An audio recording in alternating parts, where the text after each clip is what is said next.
কেডা? ভাইজান তাড়াতাড়ি আপার রুমে চলেন। কেন? আপা জানি কেমন করতেছে, মনে হয় ডাক্তারের কাছে নিতে হইব। আচ্ছা চলো। আপনি আপার রুমে যান, আমি সকিনা খালা ডাইকে লই আহি।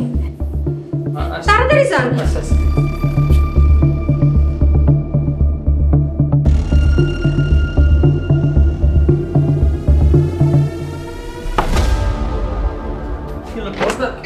দরজা কেন লাগাইলো? দরজা লাগাইলো কে? খালা, খালা দরজা খুলেন। আরে দরজা লাগাইলো কেডা? এই দরজা খুলেন। দরজা মানে কেডা? তুমি আমার ঘরে কি করতেছো? আর দরজা লাগাইছে কে? দরজা তো আমি লাগাই নাই। আমারে আপাই করে হচ্ছে আপনি নাকি অসুস্থ হয়ে পড়ছেন। আমি আইলাম আর কেডা জানি লাগাই দিছে দরজা। দরজা লাগাইছে মানে?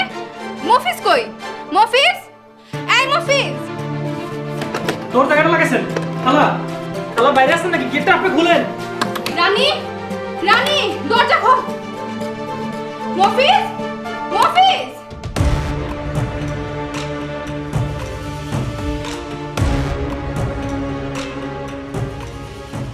মফিজ, গ্রামবাসীরা খবর দে, ঘরের ভিতরে পারুল আপা আর পারভেজ মিলা পরক্রিয়া করতেছি।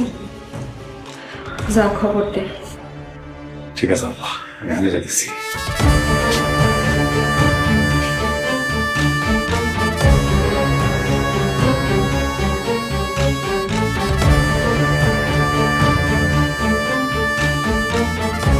দরজা খোলো।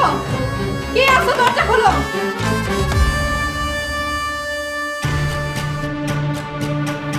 সি সি সি সি সি। আমার ভাবতেও অভাব লাগে, পারুল এমন একটা কাম করবো। আল্লাহ দোহাই লাগে, এরকম মিথ্যা অপবাদ দিয়েন না। অপবাদের আর বাকি রাখলা কই? তোমার আমি সম্মান করতাম, আর শেষ পর্যন্ত তুমি কি না বাড়ির চাকুরের লগে। সি সি সি। নাউজুবিল্লাহ, আল্লাহ আপনাকে হেদায়েত দিক। ইস, আকাম কইরা আবার আল্লাহর নাম লইতাছে। কসম আমার আল্লাহর, আমি কোনো খারাপ কাম করি নাই। আমার একটু বিশ্বাস করেন আপনারা। সব মিথ্যাবাদী। আমার কাছে সাক্ষী আছে, রানী নিজের চোখে দেখছে তোরে পারুলের ঘরে ঢুকতে। কিরে রানী, দেখোস নাই? হ, আমি দেখছি। রানী, তুমি এসব কি কইতাছো? আমি যা কইতেছি সত্য কথা কইতেছি। পারুল আপার সাথে পারভেজের একটা অবৈধ সম্পর্ক আছে। ইসরে, ভালো লাফার মতো একটা ভালো মানুষ এমন একটা কাজ করলো, ভাবতেই কষ্ট হয়। যাই হোক চেয়ারম্যান সাহেব, ঘটনা যখন ঘটছে ব্যবস্থা একটা করতেই হবে। হ্যাঁ, ঠিকই কইছো।